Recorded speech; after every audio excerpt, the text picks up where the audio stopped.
संत रामपाल जी महाराज एक ऐसे महान संत जिन्होंने अपनी सतभक्ति, तत्व ज्ञान, करुणा और सेवा के बल पर समाज में नई मिसाल कायम की है। संत रामपाल जी महाराज की अगुवाई में उनके सभी सतलोक आश्रमों से समाज कल्याण के अद्भुत कार्यों ने समाज को सुनहरे भविष्य की एक नई उम्मीद दिखाई है। संत रामपाल जी महाराज से नाम दीक्षा लेने के बाद लाखों लोगों की लाइलाज बीमारियां जैसे कैंसर, एड्स आदि ठीक हुई। संत जी के ज्ञान से प्रेरित होकर उनके अनुयायियों ने लाखों यूनिट रक्तदान किया। संत जी ने लाखों बहन बेटियों का दहेज मुक्त विवाह करवाया।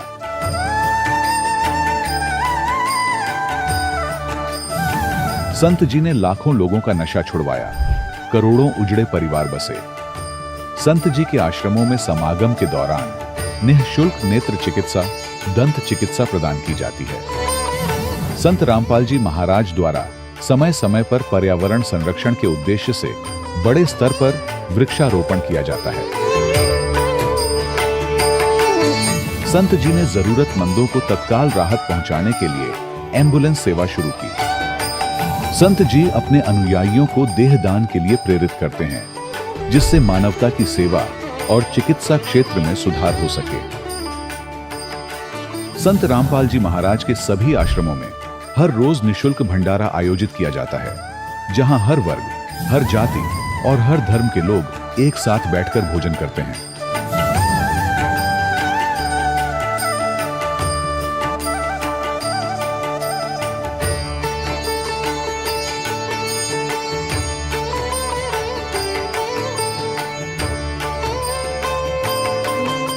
संत रामपाल जी महाराज की अन्नपूर्णा मुहिम ने गरीब और बेसहारा लोगों के जीवन में एक नई ऊर्जा और उम्मीद को जन्म दिया है। घर घर खाद्य सामग्री और जरूरी मदद पहुंचाकर संत रामपाल जी महाराज ने लोगों को दुख और मजबूरी से लड़ने की ताकत प्रदान की है।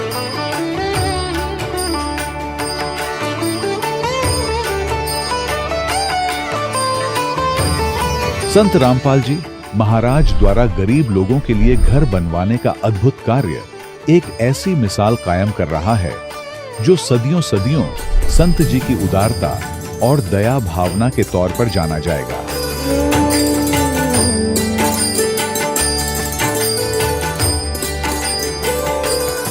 संत रामपाल जी महाराज के आश्रम में हजारों बुजुर्गों को सम्मान और प्यार के साथ जीवन जीने का अवसर मिलता है।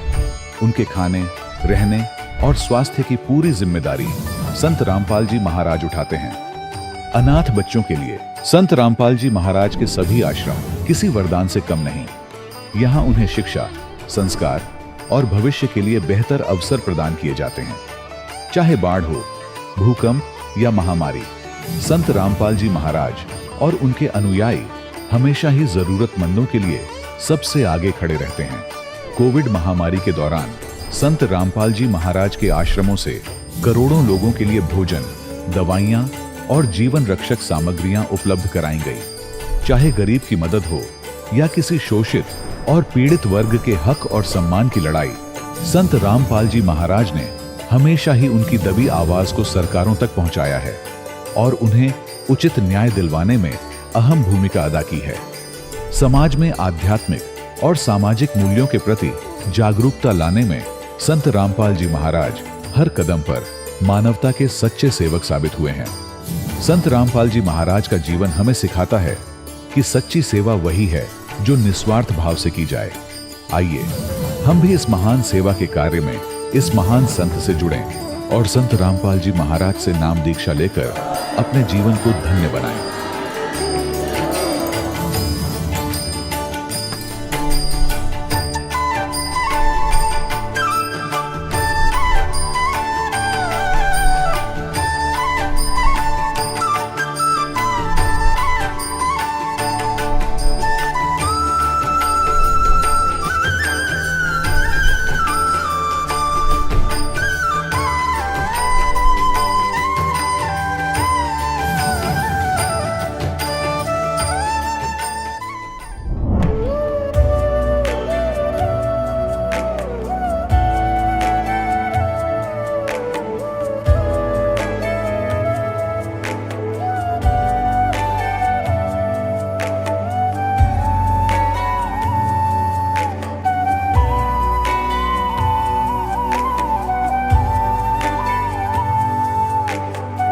गीता अ18 के श्लोक नंबर 62 में भगवान स्वयं कह रहे हैं कि अर्जुन उस परमेश्वर की शरण में जा जिसकी कृपा से परम शांति व शाश्वत स्थान अर्थात सतलोक को प्राप्त होगा। वो परमेश्वर कौन है, कहां है, कैसा है, जानने के लिए कृपया अवश्य सुनिए जगत गुरु तत्वदर्शी संत रामपाल जी महाराज के अमृत वचन। सत साहिब दर्शकों, प्रसिद्ध भविष्य वक्ताओं के अनुसार एक महापुरुष द्वारा दिए गए तारक मंत्र से लोगों के असाध्य रोग ठीक हो जाएंगे। वर्तमान समय में यही भविष्यवाणी सिद्ध होती नजर आ रही है, जिसका जीवंत उदाहरण है कुरुक्षेत्र हरियाणा के निवासी राजेंद्र जी। राजेंद्र जी पहले कई समस्याओं से जूझ रहे थे। इन्हें लाइलाज रोग टीबी हो गया था और इनके फेफड़े बिल्कुल खत्म हो चुके थे। लेकिन जगत उद्धारक संत रामपाल जी महाराज द्वारा दी गई सतभक्ति को अपनाने के बाद आज राजेंद्र जी सुखी और स्वस्थ जीवन जी रहे हैं। आइए जानते हैं कि राजेंद्र जी की बीमारी कैसे ठीक हुई। आखिर संत रामपाल जी महाराज ने उन्हें ऐसा क्या दिया जिससे वे पूर्ण रूप से स्वस्थ हो गए। सुनते हैं राजेंद्र जी की कहानी उन्हीं की जुबानी। नमस्कार सर।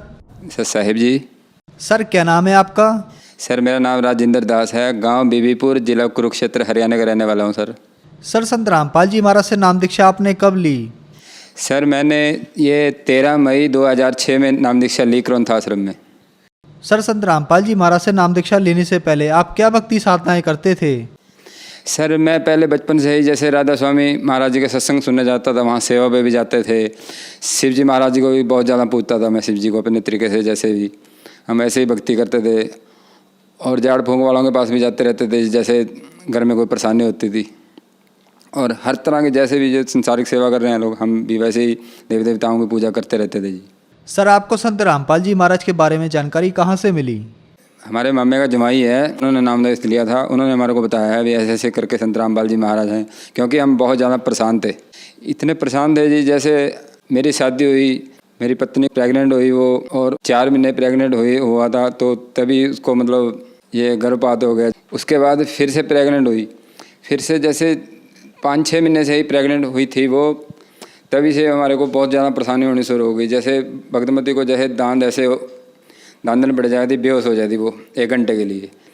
तो ऐसे चलते चलते जी वो 2 घंटे के लिए बेहोश होने लग गई। दिन में 3 बार उसको दांदन पड़ने लग गई, दिन में ऐसे हो गया। आसपास वाले बताया करो हमारे को भी, जैसे झाड़ फूंक वालों के पास ले जाओ कहीं भी, जैसे वहाँ गए सर, जैसे डॉक्टरों के पास गए वो बता देते थे बीपी हाई है, लो है, झाड़ फूंक वाले अपना बताया करते। ब्यास हम जावा थे जी, ब्यास हमारे को नाम नहीं मिला। उसके बाद हमने बाबा दलेल सिंह की कुटिया है हमारे शाहबाद मारकंडा में ही, वहाँ से हमने नाम उपदेश लिया। वहाँ से हमारे को कोई फ़ायदा न हुआ। हमारे रिश्तेदारों ने जहाँ हमारे को भेजा, अभी जैसे वहाँ जाओ, वहाँ से झाड़ लगा के आओ, उस महाराज के पास जाओ, वहाँ हम हर जगह घूमे, लेकिन इस बीमारी को कोई समाधान नहीं हुआ सर। उसके बाद फिर हमारे को ये हमारे मामे जी का जवाई है, उन्होंने हमारे को एक पुस्तक भी दी, ज्ञान गंगा पुस्तक संत रामपाल जी महाराज की, और हमारे को समझाया ऐसे ऐसे करके भी रामपाल जी महाराज की शरण में आ जाओ, हम बहुत दुखी थे और आप भी सुखी हो जाओगे, क्योंकि आपको बहुत ज़्यादा परेशानियाँ हैं। तभी हम भक्त जी सुनते सुनते सुनते हम धीरे धीरे हमने मतलब ये बनाया, अभी हम जाएंगे वहाँ पे। तब ये क्रौंथ आश्रम गए, 13 मई 2006 में हमने संत रामपाल जी महाराज से हमने नाम दीक्षा ली। सर ज्ञान गंगा पुस्तक पढ़कर आप सतलोक आश्रम गए और संत रामपाल जी महाराज से नाम दीक्षा ली, तो क्या संत रामपाल जी महाराज से नाम दीक्षा लेने के बाद आपको कोई लाभ भी प्राप्त हुए? सर जैसे हमने संत रामपाल जी महाराज से नाम दीक्षा ली और हमें बहुत ज़्यादा ये लाभ प्राप्त हुए हैं। जैसे पत्नी को मेरी गर्भपात पहले हो गया था और फिर होने वाला था, क्योंकि वो बहुत परेशान थी, जैसे दिन में 2-3 बार बेहोश हो जाना, और भी बहुत परेशानी थी उसको। जैसे हमने नाम देश लिया, वो गर्भपात होना बंद हो गया बिल्कुल, और लड़का नॉर्मल डिलीवरी में बिल्कुल ठीक हो गया। गुरु जी की शरण में गए थे तो हमें जो लाभ हो गया था, जैसे भगतमती ये हमारी पत्नी जी ठीक हो गई, फिर हम धीरे धीरे मतलब ये हमारा विश्वास इतना गुरु जी में नहीं था, लेकिन लगता था भी हम नाम देश हमने ले रखा है, नाम से हम थोड़ा बहुत जुड़े रहे, लेकिन एक तो भक्ति नहीं किया करते थे, गुरु जी के कोई नियम निभाया नहीं करते थे, और ऐसे ही चलता रहा। तो मैं बीमार रहूँ था शुरू से ही, बीमार होने से मैं दवाई खाता रहा, मेरे को परेशानी बढ़ती गई। एक दिन मैंने टेस्ट कराया कुरुक्षेत्र में, तो मेरे को टीबी हो चुकी थी। टीबी होने से मैंने दवाई खानी शुरू की, और मेरे को मैं फिर टेस्ट होने से तो MDR टीवी 34 स्टेज की टीवी बन चुकी थी, जिसकी दवाई का कोर्स 2 साल खाना पड़ता है, मतलब दवाई 2 साल खानी पड़ती है और बहुत ही ज़्यादा हार्ड दवाई होती है वो। मेरी दवाई भी शुरू होगी तो मेरी पत्नी और मैं संत रामपाल जी महाराज के सत्संग में गए। हमारे को भक्तों ने समझाया भी ऐसे ऐसे करके आप अच्छे से भक्ति करो और गुरुजी से प्रार्थना करो। हमने गुरुजी से प्रार्थना की और भक्तमती ने भी प्रार्थना की। भक्तमती को और मेरे को संत रामपाल जी महाराज बोले भी बेटा आप मर्यादा में रह के भक्ति करो और परमात्मा सब ठीक कर देंगे, आप मर्यादा तोड़ रहे हो। तब से संत रामपाल जी महाराज ने आशीर्वाद दिया और तब से हम गुरु जी के अनुसार जितना हो सका हम भक्ति करनी शुरू की हमने। और मालिक की दया से टीवी का जो कोर्स था 2 साल चलना था और इतनी वो तेज़ दवाई थी जैसे कि डंगरों को देते हैं जो, वो मैं खाता रहा। कुछ दिन मैंने सिर्फ भी वो 1.5-2 महीने ही खाई और मालिक की दया से ठीक होना शुरू हो गया। और बीमारी और इतनी परेशानी थी कि लैट्रिन बाथरूम भी दीवार पकड़ पकड़ के जाना पड़ता था और हर समय खांसी बुखार, इतनी बहुत बुरी हालत थी, यानी कि आर्थिक स्थिति भी इतनी बहुत कमज़ोर हो गई थी। तब धीरे धीरे मालिक की दया से 1.5-2 महीने में ही आर्थिक स्थिति भी ठीक होती गई और संत रामपाल जी महाराज की दया से बीमारी भी कंट्रोल होती गई। जिस दिन मैं 5 दिन बाद मैं कुरुक्षेत्र में आया, हमारा डिस्ट्रिक्ट पड़ता है, मैं अपनी दोबारा दवाई लेने आया। डॉक्टर ने बोल दिया मेरे को भी 32 बंदों की तुम्हारी दवाई चल रही थी और एक उनमें से मर चुका है और अब आप 31 रह गए, दवाई अच्छे तरीके से खाना। फिर मैंने अंदर मालिक से प्रार्थना की, संत रामपाल जी महाराज से प्रार्थना की और मैं संत रामपाल जी महाराज के आश्रम में फिर 10-15 दिन बाद गया और मालिक से फिर मैंने हाथ जोड़ के प्रार्थना की। गुरुजी बोला भी बेटे मर्यादा में रहते रहो, भी ये दवाई भी छूट जाएगी। मालिक की दया से मैंने 2 साल दवाई का कोर्स नहीं करना पड़ा और डॉक्टरों ने बीच में ही मेरे को बोल दिया भी आप बिल्कुल ही ठीक हो। 2 बार मैं टेस्ट करा के आया सर चंडीगढ़ में, उन्होंने बोल दिया भी बिल्कुल आपकी बीमारी साफ हो चुकी है अब, लेकिन दवाई तो खानी पड़ेगी 2 साल का कोर्स। लेकिन मैंने 2 साल का कोर्स नहीं किया। संत रामपाल जी महाराज ने बीच में ही दवाई बिल्कुल बंद हो गई। मालिक ने बोला तो कुछ नहीं, लेकिन मैंने दवाई छोड़ दी और मैं बिल्कुल ही ठीक रहने लग गया इस बीमारी से। और संत रामपाल जी महाराज की दया से मेरी टीबी की बीमारी बिल्कुल ठीक हो चुकी है। सर ये चंडीगढ़ की रिपोर्ट है हॉस्पिटल की 32 सेक्टर की PGI की, और इसमें आपको मैं दिखाना चाहूँगा सर। पहले आप ये इसको देख लीजिए सर। ये जो मेरा ये निशान दिए हुए हैं देखो सर आप, ये जो मेरा फेफड़ा है सर ये 20% रह चुका था ये वाला, और ये पूरा 100 का 100% ख़त्म हो चुका था ये सर मेरी आज ये संत रामपाल जी महाराज की दया से टीबी की बीमारी बिल्कुल ठीक है। आज मैं पूरी तरह से स्वस्थ हूँ। और दूसरा मैं ये अपना ही शारीरिक लाभ बताना चाहूँगा। एक बार क्या हुआ कि मेरे को घर में बैठे बैठे ही अंदर बेड पे लेटा था, मेरे को अटैक की शिकायत हुई। अटैक आया मेरे को, मेरे सीने में पूरा दर्द होने लग गया, पूरा ही सीने में दर्द हो गया, मेरा शरीर पसीने से पूरा भीग गया। और मेरी पत्नी भी वहीं घर पे थी, वो रसोई में काम कर रही थी, लेकिन मैंने उसको कुछ नहीं बोला। मैंने संत रामपाल जी महाराज का नाम लिया हुआ था, मैं सतनाम का सिमरन करने लग गया जी। सतनाम का सिमरन करते करते कभी अंदर कभी बाहर कभी बेड पे लेट गया, मैंने किसी को कुछ नहीं बताया। और संत रामपाल जी महाराज की दया से मैं कुछ ही देर में बिल्कुल स्वस्थ हो गया। उसके बाद मैंने पास वाले डॉक्टर को, और शहर में मैं तब गया, मैंने उसको डॉक्टर को भी बताया कि मेरे को ऐसे ऐसे सीने में पूरा दर्द हुआ था और मेरा शरीर जो पसीने से पूरा भीग गया था, ये क्या था। उन्होंने बोला भी ये अटैक की शिकायत थी तेरे को, पहले हुआ। मैं कहा नहीं जी पहले तो कभी नहीं हुआ। और मैंने उसको बोला भी मेरे को ये ऐसा ही 10 मिनट के अंदर 2 बार हुआ मेरे को। वो कह रहा भी तेरे को तो बहुत ज़्यादा अटैक हो गया था और ऐसे से तो तेरे को मर जाना था, लेकिन संत रामपाल जी महाराज की दया से मैं दूसरी बार बचा। तीसरी बार मैं एक DI गाड़ी में जा रहा था जिसके दरवाजे ऐसे पीछे से खुलते थे, मैं उसके बीच में बैठा था। उसमें और भी काफ़ी लोग थे, लेकिन जगह कम होने की वजह से मैं दरवाजे में बैठ गया। बिल्कुल दरवाजे में बैठ गया तो ऐसे वो खिड़की खुल गई और गाड़ी है जो DI वो 80 की स्पीड चल रही थी, और मैं खिड़की खुलने से ना मैं पूरा इतना बाहर चला गया सर। इतना बाहर जाने से मैं मालिक की दया से, मालिक ने जैसे मेरे को परमात्मा ने रोक लिया और संत रामपाल जी महाराज का मैं तुरंत ध्यान करने लग गया। मालिक ने मेरे को तुरंत, उन्होंने आसपास वालों ने फिर पकड़ के मेरे को अंदर लिया और कम से कम मैं आधा पौना मिनट ये गाड़ी से बाहर रहा सर। और ये मालिक की दया हुई कि मेरे को तीसरी बार मालिक ने जीवन दान दिया। पहले मैं टीबी की बीमारी से बचाया मालिक ने, फिर अटैक की बीमारी से बचाया, फिर मैं DI गाड़ी से जैसे गिरने लगा, संत रामपाल जी महाराज ने तब मेरे को बचाया। और सर मैं अपनी नानी जी के बारे में बताना चाहता हूँ। हमने हमारी नानी जी को नाम देश दिलवाया। उनको क्या था जी, वो शुरू से मतलब जैसे उनको 11 बच्चे हुए जिनमें से 2 बच्चे हैं, बाकी सब मर गए थे। उनको क्या होता था जी, जैसे वो चारपाई पे अपने लेटती थी, शाम को जैसे 3-4 बच्चे वो बिना कपड़ों से आते, छोटे छोटे 3-3, 4-4 वर्ष के, और आके उसकी मतलब रजाई में या उसके बिस्तर में घुस जाते और वो डर जाती, क्योंकि वो किसी और को दिखाई नहीं देते, उसी को देते थे। वो मेरी मम्मी को चिपके रहती थी, उसको नींद आनी बंद हो गई। तभी हमने उसको संत रामपाल जी महाराज के आश्रम में बरवाड़ा लेके गए, वहाँ से हमने उसको नाम दिलवाया। और उसी दिन उसने सत्संग सुनते सुनते नींद आ गई। पहले वो 6-7 दिन से लगातार सोई नहीं थी, और ये समस्या उसको 25-30 साल से थी, क्योंकि जब उसके बच्चे मरे थे तभी से उसको ये परेशानी होनी शुरू हो गई थी।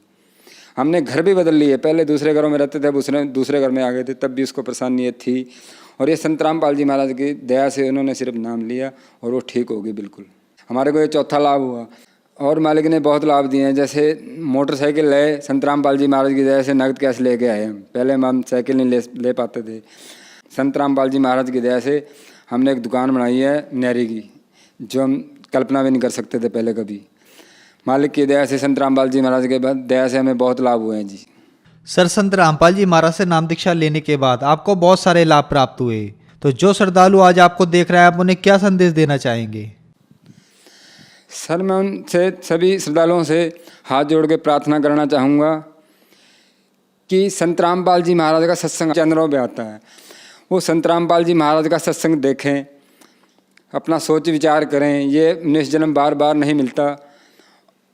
और सत्संग देखने के बाद अगर आपके मन में आता है कि नाम लिया जाए, तो संत रामपाल जी महाराज से नाम लो और मालिक की दया से अपना कल्याण करो भगत जी। धन्यवाद सर। सत साहिब जी। दर्शकों, अभी आपने सुने संत रामपाल जी महाराज से दीक्षा प्राप्त करके सुखी हुए भक्त के अनुभव। अब देखिए जगत गुरु तत्वदर्शी संत रामपाल जी महाराज के मंगल प्रवचन। परोपकार कर रही है, नहीं तो लाखों लोग लुट जाते। तो यही उद्देश्य दास का है कि आपके ओरिजिनल और डुप्लीकेट ज्ञान को, दोनों को रूबरू कर रहा हूं, और इससे आपको पहचान होएगी सत्य और असत्य की। आपका जीवन नाश होने से बच जाएगा। तो इसका परिणाम अब अच्छा निकल रहा है। आपको दिखाते हैं श्रीमद् भगवद गीता। ये एक अनमोल ग्रंथ है। ये चारों वेदों का इसके अंदर सारांश है, और इसके अंदर बहुत ही सिस्टेमेटिकली ज्ञान दिया हुआ है, तरतीब वाइज दिया हुआ ज्ञान है।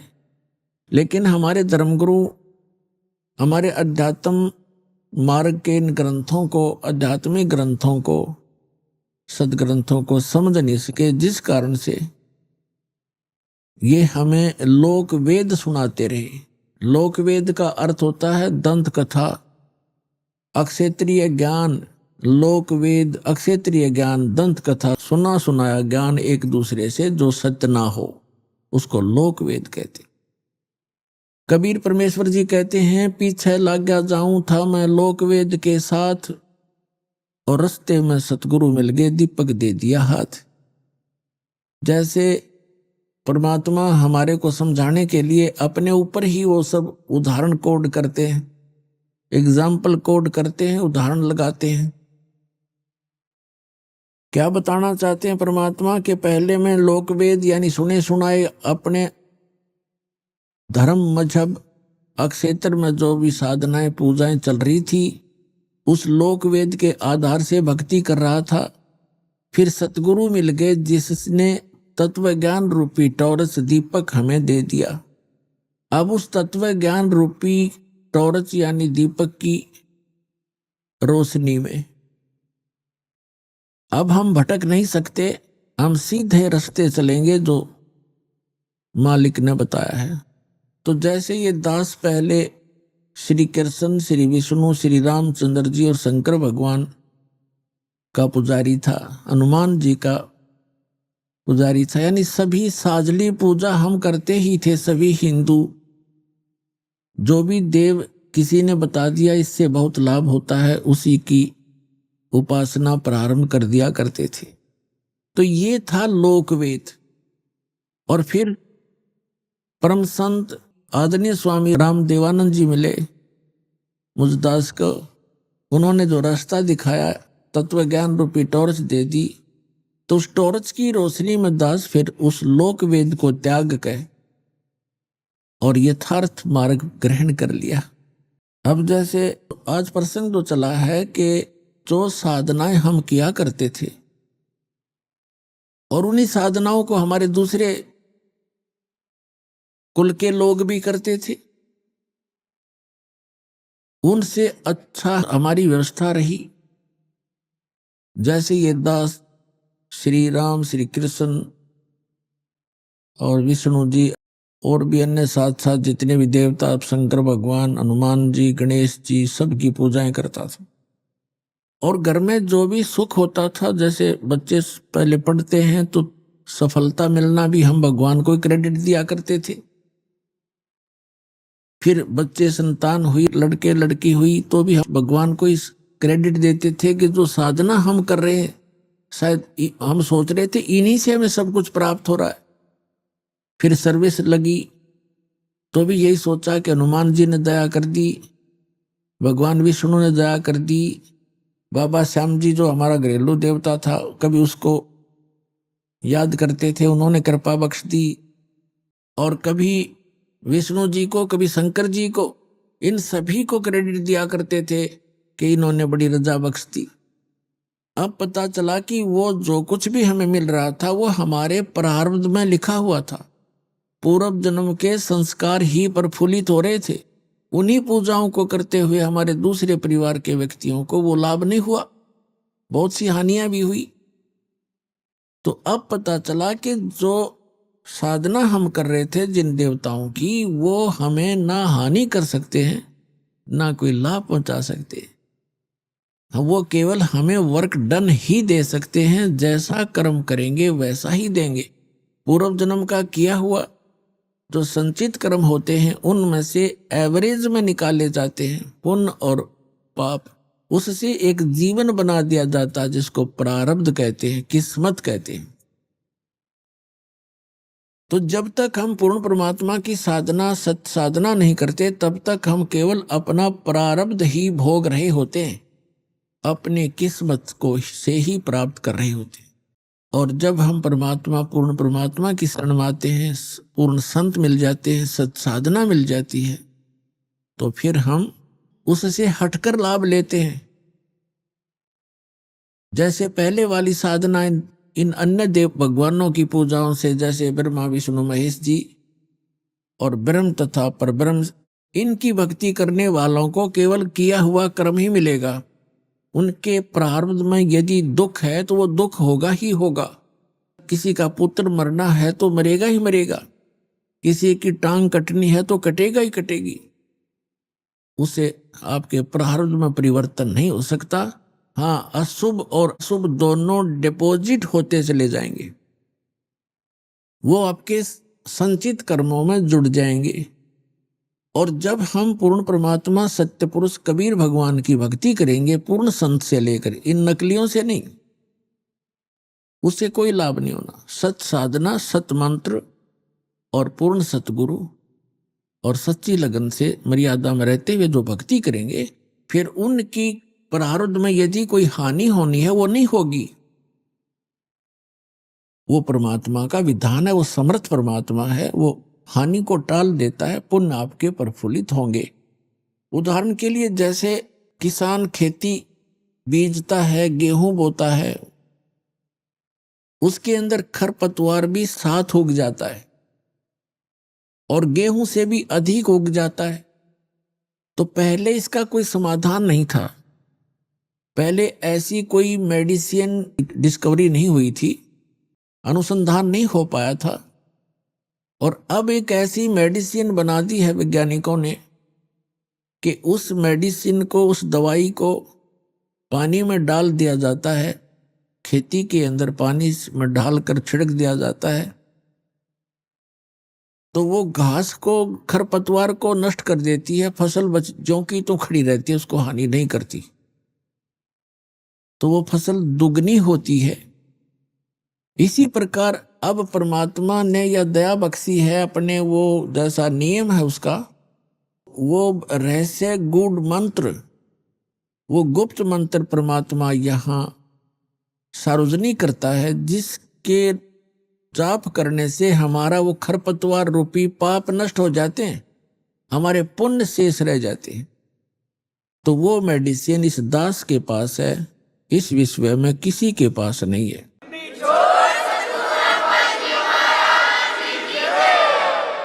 तो अब आपको दिखाते हैं कि श्री ब्रह्मा, श्री विष्णु, श्री शिव जी के विषय में हमारी गीता जी क्या बताती है, इनकी साधना करने वालों को क्या संज्ञा दी है।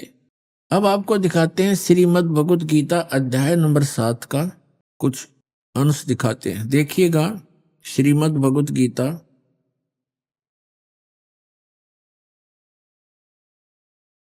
जयदयाल गोविंद का इसके अनुवादक हैं, गीता प्रेस गोरखपुर से ये प्रकाशित है। हम इसका 7वां अध्याय लेते हैं। ये है 7वां अध्याय, 7वां अध्याय श्रीमद् भगवत गीता का। इसके प्रथम मंत्र में क्या कहा है कि हे पार्थ, अनन्य प्रेम से मुझ में आसक्त चित्त तथा अनन्य भाव से मेरे प्राण होकर योग में लगा हुआ तू जिस प्रकार से संपूर्ण विभूति, बल, ऐश्वर्य आदि गुणों से युक्त सबके आत्म रूप, ये वैसे समग्र है, समग्र माने सारे, सब प्रकार से मुझको संशय रहित जानेगा, उसको सुन। अब क्या बताया है, दूसरे मंत्र में कहा है 7वें अध्याय के, मैं तेरे लिए इस विज्ञान से ही तत्व ज्ञान को संपूर्णता कहूंगा, जिसको जानकर संसार में फिर कुछ भी जानने योग्य शेष नहीं रह जाता। अब गीता ज्ञान दाता कह रहा है कि अर्जुन, मैं अब तुझे ऐसा ज्ञान बताने जा रहा हूं, इसको जानने के बाद फिर संसार में कुछ भी जानना शेष नहीं रहेगा।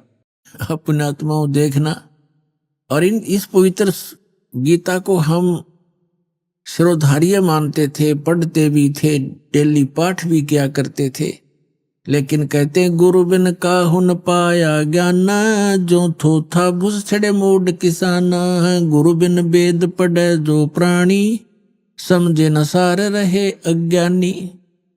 गुरु के बिना वेदों के अर्थों, गूढ़ अंशों का समझना बड़ा कठिन है, और उसके ना समझे बिना हम अज्ञानी ही रहे। हमारे जितने भी ऋषि, सतयुग से लेकर आज तक के ऋषि महर्षि, ये सब अज्ञानी थे। अपने आत्मा, ये दास के जो वचन हैं ये कड़वे अवश्य लगेंगे एक बार, लेकिन बाद में इतने मीठे हो जाएंगे, इनके अतिरिक्त आपको कोई और बोल वचन सुहावेगा नहीं, अच्छा नहीं लगेगा। कि सतयुग से लेकर आज तक के ऋषि महर्षियों को ज्ञान नहीं था, बिल्कुल ज्ञान नहीं था, अज्ञानी थे वे। अपने आत्मा थोड़ी सी झलक दिखा दूं, नहीं तो कोई पहली बार सुनेगा भक्त, क्योंकि ये सीडी वगैरह बनती हैं, भक्त अपने मित्रों को देते हैं, तो उनका ये हजम होगी नहीं ये बात कि सतयुग से लेकर आज तक के इन ऋषि महर्षि ब्राह्मणों को कति ज्ञान नहीं था भक्ति का। इनको छोड़ ब्रह्मा विष्णु महेश को ज्ञान नहीं था, बताओ। तो ये वचन जो दास के हैं, ये तो आज सभ्य समाज, शिक्षित समाज हो गया, इसलिए स्वीकार्य हो गए। और ये वचन परमात्मा 600 वर्ष पहले कहा करते कबीर जी, तो उस समय तो पत्थर खान की बात थी, डले लग गए। और है ये सारी सच्ची, पूरी कंप्लीट सत्य है, हमारे सदग्रंथ प्रमाणित करते हैं। इससे पहले मैं थोड़ा सा श्री देवी भागवत के कुछ उल्लेख आपके रूबरू करता हूं, जिससे आपको पता चलेगा कि न तो सतयुग से लेकर आज तक के ऋषि महर्षियों को ज्ञान था और न ब्रह्मा विष्णु महेश को ज्ञान था अध्यात्म मार्ग का, तो और को होगा किसको? केवल परमात्मा स्वयं आते हैं, अपने द्वारा रची हुई सृष्टि को यथार्थ रूप में वही बताते हैं। और यथार्थ भक्ति मार्ग और पूर्ण परमात्मा वो स्वयं होते ही है, वो स्वयं ही यथार्थ भक्ति मार्ग बताते हैं, यथार्थ ज्ञान तत्व ज्ञान वही बताते हैं। अब देखिएगा श्रीमद् देवी भागवत सतीतर मोटा टाइप, गीता प्रेस गोरखपुर से प्रकाशित। इसके कौन है संपादक, कौन है इसके? देखिएगा हनुमान प्रसाद पोदार, चिमनलाल गोस्वामी, और ये प्रकाशक है इसके। इसके 414 पृष्ठ पर आपको ले चलते हैं। छठा स्कंद, ये छठा स्कंद संक्षिप्त देवी भागवत 414 पृष्ठ पे। जन्मे जय ने पूछा महाभाग किस युग में कैसा धर्म का स्वरूप है, इस संपूर्ण विषय को विशेष रूप से बताने की कृपा कीजिए। व्यास जी बोले, व्यास जी बता रहे हैं जन्मे जय को, राजन यह निश्चय है कि सतयुग में ब्राह्मण वेद के पूर्ण विद्वान थे। उनके द्वारा निरंतर भगवती जगदम्बा की आराधना यानी पूजा होती थी। भगवती का दर्शन करने के लिए उनका मन सदा ललायित रहता था। प्रत्येक गांव में शक्ति मंदिर का उद्घाटन हो, दुर्गा का मंदिर बने, इस विषय की उनके मन में बड़ी उत्सुकता थी। और यहां और देख लें साथ में थोड़ी सी इनकी झलक है। धर्म की यही स्थिति त्रेता में रही, परंतु कुछ ह्रास हो गया था। सतयुग की जो स्थिति थी वह द्वापर में विशेष रूप से कम हो गई। राजन, उन प्राचीन युगों में जो राक्षस समझे जाते थे वे कली में, कली माने कलयुग में ब्राह्मण माने जाते। दास नहीं कह रहा, ये अपना इतिहास कह रहा है। क्योंकि अब के ब्राह्मण प्राय पाखंड करने में तत्पर रहते हैं, दूसरों को ठगना, झूठ बोलना और वैदिक धर्म कर्म से अलग रहना, ये कलयुगी ब्राह्मणों का स्वाभाविक गुण बन गया है। अपने आत्मा कलयुग के जो ब्राह्मण जिनको हम आचार्य और शंकराचार्य, ये सारे ब्राह्मण हैं, हमारे धर्मगुरु जो अभी तक थे। तो इनको, इनके विषय में क्या कहा है कि जो सतयुग त्रेता द्वापर में जो राक्षस हुआ करते, इसे स्वभाव के तो हमारे ब्राह्मण हो गए, तो अन्य जनता का क्या हाल होगा। अब ये क्या बता रहे हैं, इससे एक और कंसेप्ट क्लियर कर दिया कि सतयुग के ब्राह्मण वेद के पूर्ण विद्वान माने जाते थे, व्यास जी कह रहे, और वो दुर्गा की पूजा करते थे, खाक विद्वान थे वे। अब थोड़ी सी झलक साथ और लेते हैं श्री विष्णु जी की, फिर आगे निर्णय करेंगे। इसी देवी भागवत के 28 पृष्ठ पे ये देखिएगा, 28-29 पे श्री विष्णु और श्री ब्रह्मा, श्री नारद और व्यास जी के ज्ञान की झलक आपको दिखाते हैं। ये 28 पृष्ठ है, ये प्रथम स्कंद, पहला स्कंद है। और ये संक्षिप्त देवी भागवत 28 पे वही पढ़ रहे हम। नारद और व्यास जी की गोष्ठी हो रही है। व्यास जी नारद जी से पूछा है प्रश्न व्यास जी ने, और नारद जी बता रहे हैं। नारद जी ने कहा, महाभाग व्यास जी, तुम इस विषय में जो पूछ रहे हो, ठीक यही प्रश्न मेरे पिताजी ने भगवान श्री हरि से किया था। देवा अधिदेव भगवान जगत के स्वामी हैं, लक्ष्मी जी उनकी सेवा में उपस्थित रहती हैं, यानी विष्णु जी के विषय में बता रहे हैं। दिव्य कोष्ठमणि उनकी शोभा बढ़ाती है, वे शंख चक्र गदा लिए रहते हैं, पीतांबर धारण करते हैं, 4 भुजाएं। वक्ष स्थल पर श्री वत्स का चिन्ह चमकता रहता है, वे चराचर जगत के आश्रय दाता हैं, जगत गुरु एवं देवताओं के भी देवता हैं। ऐसे जगत प्रभु भगवान श्री हरि महान तप कर रहे थे। उनकी समाधि लगी थी। यह देखकर मेरे पिता ब्रह्मा जी को बड़ा आश्चर्य हुआ। अतः उन्होंने उनसे जानने की इच्छा प्रकट की। ब्रह्मा जी ने पूछा, प्रभु आप देवताओं के अध्यक्ष, जगत के स्वामी और भूत भविष्य एवं वर्तमान सभी जीवों के एकमात्र शासक हैं। ब्रह्मा जी विष्णु जी को यहाँ सबसे बड़ा भगवान बताने की चेष्टा कर रहा है। भगवान फिर आप क्यों तपस्या कर रहे हैं और आप किस देवता की आराधना में ध्यान मगन हैं? मुझे असीम आश्चर्य तो यह हो रहा है कि आप देवेश्वर एवं सारे संसार के शासक होते हुए भी समाधि लगाए बैठे हैं। ब्रह्मा जी के विनीत वचन सुनकर भगवान श्री हरि यानी विष्णु जी उनसे कहने लगे, ब्रह्मन सावधान होकर सुनो, मैं अपने मन का विचार व्यक्त करता हूं। देवता दानव मानव सब यही जानते हैं कि तुम सृष्टि करते हो, मैं पालन करता हूं, शंकर संहार किया करते हैं, किंतु फिर भी वेद के पारगामी पुरुष अपनी युक्ति से यह सिद्ध करते हैं कि रचने, पालने और संहार करने की यह योग्यता जो हमें मिली है, इसकी अधिष्ठात्री शक्ति देवी हैं। वे कहते हैं कि संसार की सृष्टि करने के लिए तुम में राजसी शक्ति का संचार हुआ है, यानी ब्रह्मा जी रजगुण है, ये सिद्ध होता जा रहा है, और मुझे सात्विक शक्ति मिली है, यानी विष्णु जी सतोगुण है, और रुद्र में तामसी शक्ति का आविर्भाव हुआ है, और शंकर जी तमोगुण है। इस शक्ति के अभाव में तुम इस संसार की सृष्टि नहीं कर सकते, मैं पालन करने में सफल नहीं हो सकता, और रुद्र से संहार कार्य भी संभव नहीं। ब्रह्मा जी हम सभी उसी शक्ति के सहारे अपने कार्य में सदा सफल होते आए। सुवर्त प्रत्यक्ष और परोक्ष दोनों उदाहरण मैं तुम्हारे सामने रखता हूं, सुनो। यह निश्चित है कि उस शक्ति के अधीन होकर ही मैं इस शेष नाग की सैया पर सोता और सृष्टि करने का अवसर आते ही जाग जाता हूं। मैं सदा तप करने में लगा रहता हूं, उस शक्ति के शासन से कभी मुक्त नहीं रह सकता। कभी अवसर मिला तो लक्ष्मी के साथ सुखपूर्वक समय बिताने का सौभाग्य प्राप्त होता है। मैं कभी तो दानों के साथ, राक्षसों के साथ युद्ध करता हूं, और अखिल जगत को भय पहुंचाने वाले दैत्यों के विकराल शरीरों को शांत करना मेरा परम कर्तव्य हो जाता है। और फिर क्या बताते हैं भगवान विष्णु जी बता रहे हैं, मुझे सब प्रकार से शक्ति यानी दुर्गा के अधीन होकर रहना पड़ता है।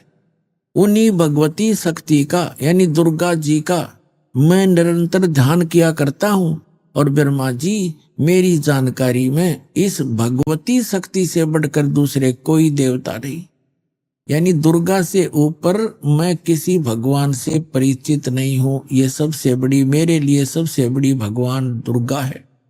अपनात्माओं, इस थोड़े से उल्लेख में अपने सदग्रंथों से यह सिद्ध हो जाएगा कि यह दातम मार्ग का ना विष्णु ने पता, ना ब्रह्मा ने पता, ना शंकर ने, ना नारद जी ने, ना व्यास जी ने, और सतयुग के ब्राह्मणों को, और सतयुग से के ब्राह्मणों को नहीं पता तो त्रेता द्वापर कलयुग वालों को तो पता ही कैसे होगा। यह आपके रूबरू आ गया कि उधर से सतयुग के ब्राह्मण भी वेद के पूरे विद्वान माने जाते थे, दुर्गा की पूजा करते थे। इधर विष्णु जी कह रहे हैं कि मैं दुर्गा की पूजा करता हूं और इससे ऊपर कोई भगवान नहीं जानता मैं। तो आ गया सतर इनके अध्यात्म ज्ञान का, स्पिरिचुअल नॉलेज का। तो क्या पता था इन ब्रह्मा विष्णु महेश को, जिनको हम सर्वज्ञ मानकर पूजा किया करते थे। अब देखो ये दोनों यानी सतयुग के ब्राह्मण और विष्णु जी क्या कह रहे हैं कि हम दुर्गा की पूजा करते हैं। वेद में कहीं लिखा है दुर्गा की पूजा करने का? श्रीमद् भगवत गीता में लिखा कहीं दुर्गा की पूजा करने का? एक शब्द तो सुना दो। तो इसको कहते हैं लोक वेद सटदल उआ बाई बकदा। अब दुर्गा जी क्या कहती है आपको दिखाते हैं 562 पृष्ठ पर, 7वां स्कंद और संक्षिप्त देवी भागवत 562 पृष्ठ पे। देवी के द्वारा हिमालय को ज्ञानो उपदेश और ब्रह्म स्वरूप का वर्णन है। अब श्री देवी जी कहने लगी पर्वतराज, अब दुर्गा जी पहले तो अपने विषय में बताती है, फिर कहती है नहीं, उस ब्रह्म का क्या स्वरूप है यह बतलाया जाता है, जो प्रकाश स्वरूप सबके अत्यंत समीप में स्थित हृदय रूप गुहा में स्थित होने के कारण गुहाचर नाम से प्रसिद्ध और महान पद अर्थात परम प्राप्य है। यहां फिर आ गया, वह है समस्त प्रजा के ज्ञान से परे है, अर्थात किसी की बुद्धि में आने वाला नहीं है, ऐसा तुम जानो। जो परम प्रकाश रूप है, जो सूक्ष्म से भी अत्यंत सूक्ष्म है, जिसमें संपूर्ण लोक और उन लोकों में निवास करने वाले प्राणी स्थित हैं, वही यह अक्षर ब्रह्म है। वही सबके प्राण है, वही सबकी वाणी है और वही सबके मन है। वह यह परम सत्य अमृत अविनाशी तत्व है। सौम्य, उस वेदने योग्य लक्ष्य का तुम वेदन करो, मन लगाकर उसमें तन्मय हो जाओ। सौम्य, उपनिषद में कथित महान अस्त्र रूप धनुष लेकर उस पर उपासना द्वारा तीक्ष्ण किया हुआ बाण संधान करो और फिर भावानुगत चित्त के द्वारा उस बाण को खींचकर उस अक्षर रूप ब्रह्म को लक्ष्य बनाकर वेदन करो। प्रणव माने ओम, धनुष है, जीवात्मा बाण है और ब्रह्म को उसका लक्ष्य कहा जाता है। अब यहां देखिए, उस एकमात्र परमात्मा को ही जाने, दूसरी सब बातों को छोड़ दो। अब दुर्गा क्या कह रही है कि केवल एक ब्रह्म की पूजा करो, मेरी पूजा भी छोड़ दो। क्या कह रही है दुर्गा जी कि उस केवल एक ब्रह्म की पूजा करो, उसका ओम नाम है और उसको ब्रह्म की साधना जीवात्मा करे। अपनी साधना भी कह रही है, मेरी भी पूजा मत करो, एकमात्र उसी की साधना करो। ये देखो, उस एकमात्र परमात्मा को ही जाने, दूसरी सब बातों को छोड़ दे। यही अमृत रूप परमात्मा के पास पहुंचाने वाला पुल है। संसार समुद्र से पार होकर अमृत स्वरूप परमात्मा को प्राप्त कराने का यही सुलभ साधन है। इस आत्मा का परमात्मा का को ओम के जप के साथ ध्यान करो। इससे अज्ञान में अंधकार से सर्वथा परे और संसार समुद्र से उस पार जो ब्रह्म है उसको पा जाओगे, तुम्हारा कल्याण हो। स्पष्ट कर दिया कि ओम नाम ब्रह्म का है और इस ओम नाम के जाप से ब्रह्म को पाने का उद्देश्य रखकर साधना करो, तुम उसको प्राप्त कर जाओगे। और वो कहाँ रहता है? वह है यह सब का आत्मा ब्रह्म, ब्रह्मलोक रूप दिव्य आकाश में स्थित है। वहां रहता ब्रह्मलोक में यह ब्रह्म। अपने आत्माओं, यदि ये दास मौखिक ये वचन कहकर छोड़ देता और प्रथम बार कोई पुण्यात्मा ये वचन सुनता तो वो शायद टीवी बंद करके बैठ जाता और औरों को भी कहता कि वो तो निंदा करता है, झूठ बोलता है। और अब क्या कहोगे कि ये विश्व में यदि सत्य ज्ञान है तो रामपाल के पास है, न विश्व में किसी के पास ज्ञान नहीं।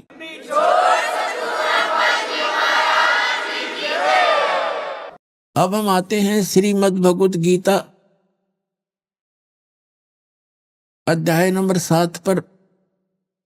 इसके अंदर एक बहुत ही निर्णायक ज्ञान है, बहुत ही निर्णायक ज्ञान है, लेकिन हम समझ नहीं सके इन सत्ग्रंथों को, जिस कारण से हमें बहुत हानि हुई, जिसकी पूर्ति अब हो पाएगी।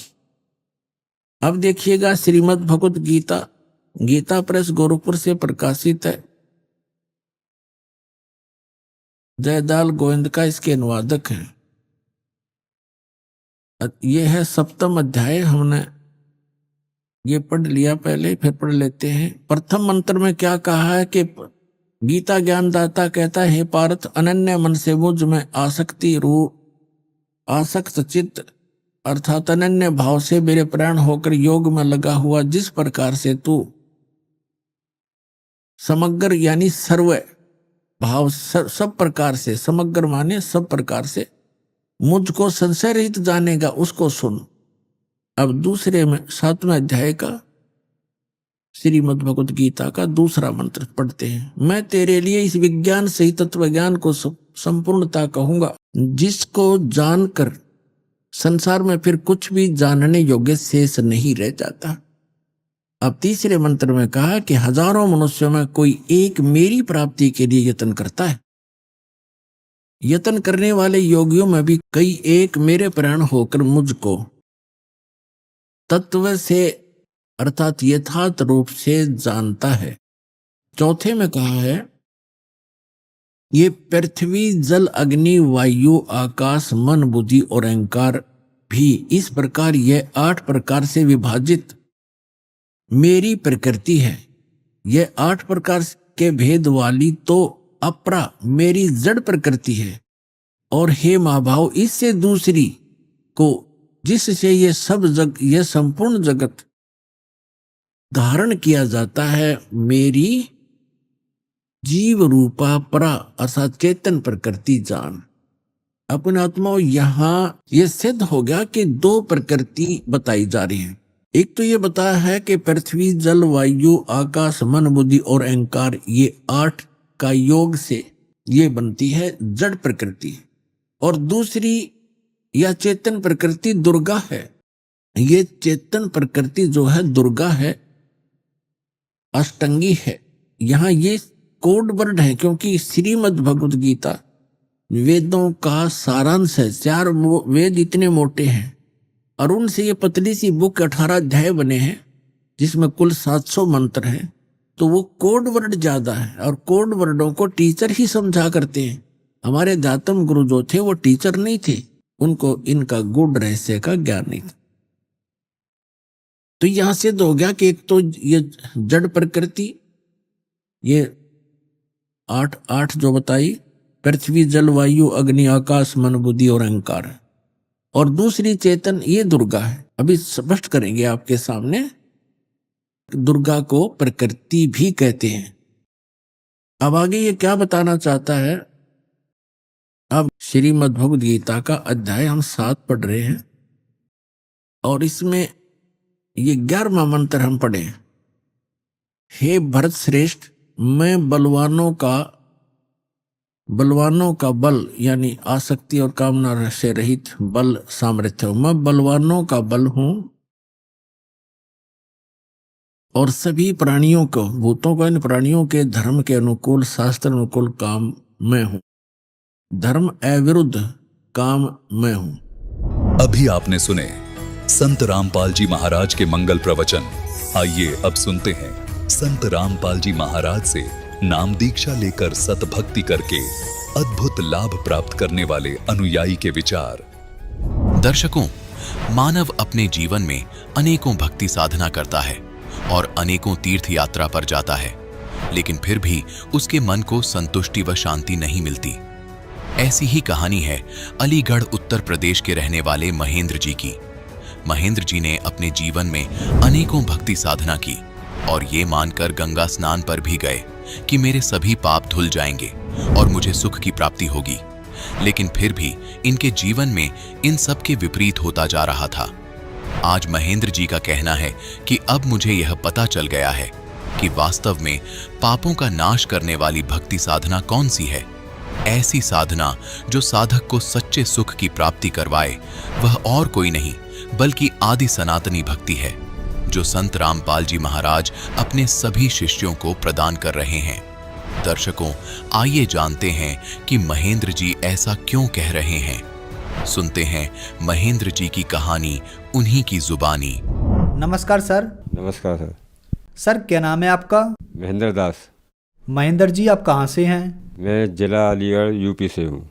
महेंद्र जी, संत रामपाल जी महाराज से आप कब जुड़े? 12/12 सन 2017 में। संत रामपाल जी महाराज से नाम दीक्षा लेने से पहले क्या आप कोई भक्ति साधना भी करते थे? मैं बहुत भक्ति करता था जो है, यानी मैं गंगाई नहाने जाता था जो है, नंगे पैर जाता था। मुझे भक्तों ने जो यानी और भक्त थे कहाँ जो, उन्होंने बताया कि गंगाई नहा भाई तू अपने प्रेत होगी जो, तेरा सही हो जाएगा जो। तो मैं बहुत परेशान था, इतना परेशान था मेरी टांगें सूज गई थी जो, चला फिरा भी नहीं जाता था जो। तो मैं इतना परेशान था कि बहुत तास है। तो एक मैंने गुरु बनाए थे अपने जे, तो वो बोले कि भाई तू अब जो गंगा जी नहा अपनी प्रेतों की। तो जब मैं प्रेतों की गंगा जी नहाने जाता था, फिर उसके बाद में जो है कुछ कष्ट हुए। तो कुछ दिन बाद जो है जो मैंने गुरु बनाए थे, उस गुरु ने मेरे लिए, मेरे एक साथी थे, उन्होंने जो है मेरे ऊपर चक्कर करा दिया था। तो मैंने उनसे कहा कि मेरी फूफा ये तुमने गलत किया मेरे साथ में, ये मुझे खून की उल्टी हो रही है। ये क्या नहीं, ऐसा कुछ नहीं है। नहीं है कैसे नहीं है।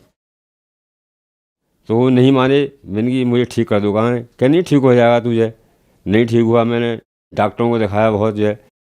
तो एक मुझे भक्त अलग से मिला जो है, तो वो मेरा जानकारी का था। तो मैंने उससे जो इलाज कराया, तो उसने कहा कि भाई तेरे ऊपर तो ये घात भेजी हुई है और तू तो मर जाएगा भाई, कहाँ है, भेड़ देनी पड़ेगी। तो मैंने कहा यार भेड़ तो नहीं दूंगा भाई, गोला फोला ले सकता है, कुछ और ले लीजिए। तो बोला कि भाई नहीं, भेड़ तो देनी पड़ेगी, जब सही होगा तू। तो मैंने कहा भाई हत्या तो नहीं करनी, कहाँ जाए, अगर मैं ले करके उसे छोड़ सकता हूँ मुझे। तो बोला ठीक है। तो हम यानी वहाँ गए हम जो है, तो उस देवी के जा कर के जो है वहाँ हमने बकरा छोड़ दिया।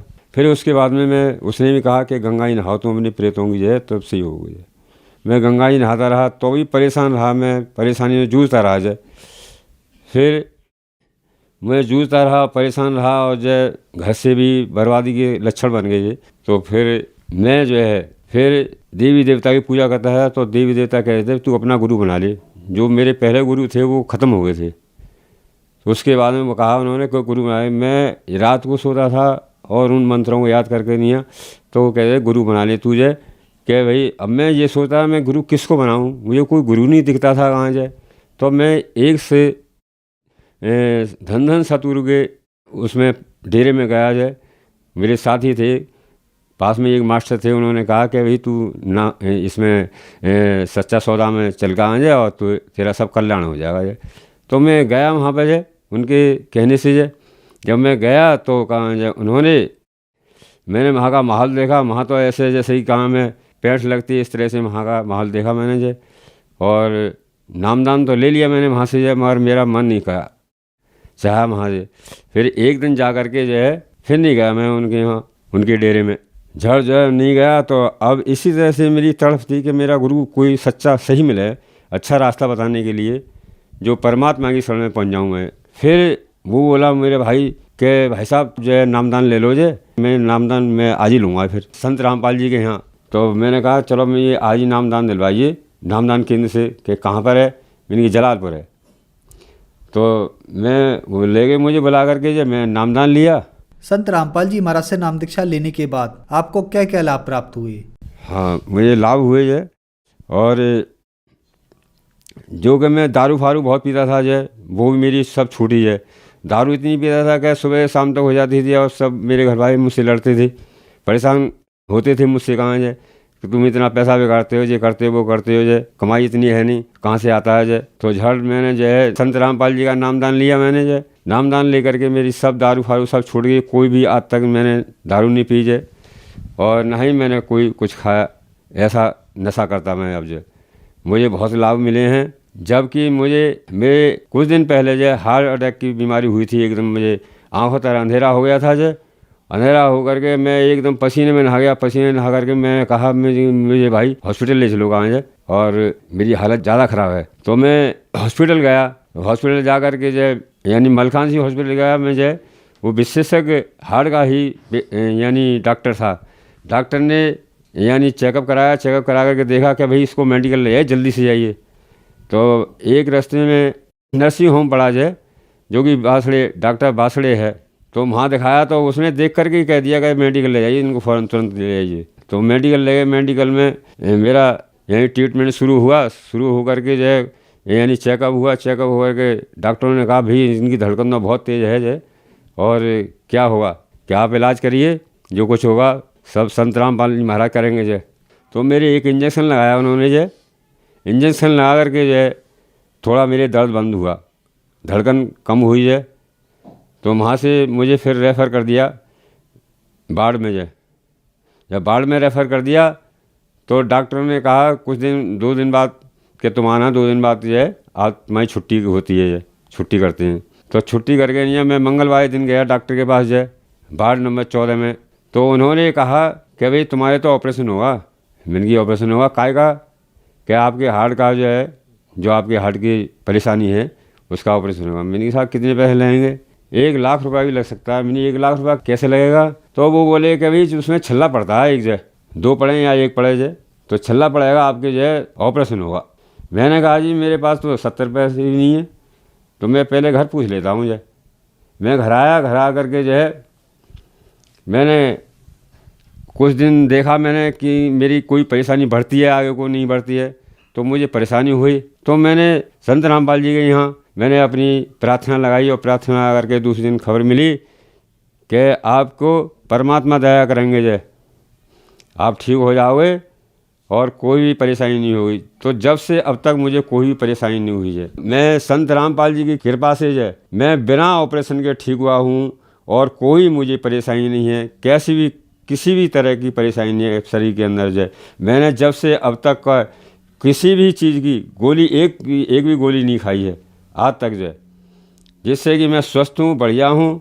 ये मेरी हार्ट की रिपोर्टें हैं जो, और ये मेडिकल की रिपोर्टें हैं जो कि मुझे परेशानी थी हार्ट से जो कि आपके जो है ऑपरेशन होगा जो। मेरे साथ कितने पैसे लग जाएंगे जो? कि भाई 1 लाख रुपये भी लग सकता है आपके जो। तो मैंने कहा मैंने साहब कैसे लगेगा? कि आपके छल्ला पड़ सकता है जो। तो मैंने उनसे डॉक्टर ने कहा कि मैं भाई अभी तो नहीं करा रहा, मेरे पास पैसे नहीं है जो, और मैं आपको फिर जो है बताऊँगा जो। वहाँ से चलाया मैं मेडिकल से, और आकर के मैंने संत रामपाल जी के यहाँ मैंने प्रार्थना लगाई अपनी जो। तो उन्होंने कहा कि ठीक है भाई परमात्मा दया करेंगे, संत रामपाल जी महाराज दया करेंगे जो, और आप ठीक हो जाओगे जो, कोई ऐसी बात नहीं है, सही हो जाओगे जो। तो मैं आज तक जो है कोई भी परेशानी नहीं हुई, सही हूँ मैं जो, कोई परेशानी नहीं है, ना मैंने अभी तक एक भी गोली खाई है, ऐसा कुछ नहीं है मेरे लिए। ना ऑपरेशन हुआ मेरे, मैं बिना ऑपरेशन के संत रामपाल जी महाराज ने मुझे सही किया आज। और मेरी पत्नी के हड्डी बढ़ गई थी गर्दन की जो, जब गर्दन की हड्डी बढ़ गई थी तो मैंने बहुत दिखाया डॉक्टरों को, प्राइवेट भी दिखाया, यहाँ मेडिकल में ही दिखाया। मेडिकल में कहा भी ऑपरेशन होगा तो इनकी नज़र चली जाएगी और कोई सक्सेस नहीं हो सकता है, ये भी नहीं कह सकते हम जो। तो किसी ने, एक पड़ोसी ने बताया कि तुम ऑल इंडिया हॉस्पिटल ले जाओ जो और वहाँ दिखाओ। तो मैं वहाँ 1 हफ्ते तक रहा जो, तो मेरा बहुत पैसा खर्च होगा, कम से कम 50,000 रुपये खर्च हो गए थे। तो वहाँ 1 हफ्ते रहा, और वहाँ पे भी यही कह दिया कि भाई आप जो है एक्सरसाइज कराइए, ये ठीक नहीं होंगी जो, आप एक्सरसाइज कराइए और इनकी यही एक्सरसाइज करते रहेंगे तभी चलते रहेंगे। उन्हें ऑपरेशन होने से इनकी नज़र भी जा सकती है, कोई सक्सेस भी नहीं हो सकता ऑपरेशन। तो आज उन्होंने जो नामदान लिया संत रामपाल जी महाराज से, नामदान ले करके जो उनके आज तक जो हड्डी, गर्दन की हड्डी में जो बिल्कुल ठीक हैं और कोई भी दर्द नहीं है, कोई भी परेशानी नहीं है, कोई भी किसी भी प्रकार की परेशानी नहीं है आज तक जो। वैसे घर बार में सब अमन चैन है, समझे। मेरा कारोबार भी सही है, पहले मेरे कारोबार से ही परेशान था जो, एक पैसे के लिए बैठा रहता था। तो मैं आज जो है बहुत सुखी में हूँ, सही हूँ मैं। सर, संत रामपाल जी महाराज से नाम दीक्षा कैसे ली जा सकती है? नाम दीक्षा जो है संत रामपाल जी महाराज से, आप सभी बहन भाइयों से अनुरोध है मेरा, सभी से ही, और जो भी बीमारी हैं आपकी सब बीमारियां ख़त्म होंगी। और संत रामपाल जी महाराज जी से जो भी नामदान हर ज़िले में खुले हुए हैं, और चैनल पर जो है पीली पट्टी चलती है, उसमें नंबर दिए हुए हैं, आप उन नंबरों में फ़ोन करिए और फ़ोन करके नामदान केंद्र खुले हुए हैं हर ज़िले में, हर ज़िले में जो है उनसे नामदान लीजिए और अपना कल्याण कराइए। धन्यवाद सर। साहेब।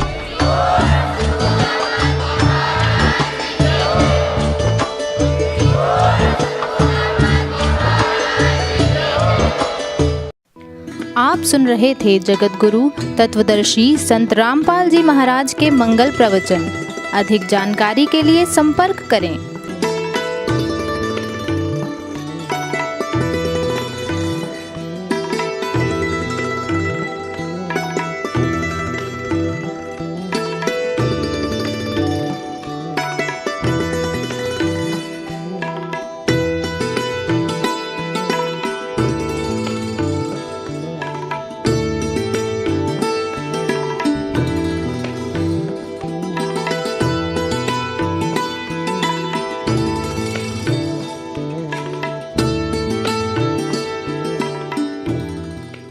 जगत गुरु तत्वदर्शी संत रामपाल जी महाराज जी के पावन सानिध्य में भक्ति की अलख जगाने तथा श्रद्धालुओं को सत्य भक्ति मार्ग का रास्ता दिखाने हेतु कनाडा के लोकप्रिय channel the TV NRI channel पर जगत गुरु तत्वदर्शी संत रामपाल जी महाराज जी के मंगल प्रवचनों का प्रसारण प्रतिदिन सुबह 7:30 बजे से 8:30 बजे तक तथा रात्रि 7:30 बजे से 8:30 बजे तक किया जा रहा है। इस सत्य भक्ति मार्ग को अपनाने के लिए अधिक से अधिक सत्संग प्रसारण देखें। इस सत्संग प्रवचन का सीधा प्रसारण संत रामपाल जी महाराज लाइव सत्संग YouTube चैनल और जगत गुरु संत रामपाल जी महाराज फेसबुक पेज पर भी देख सकते हैं।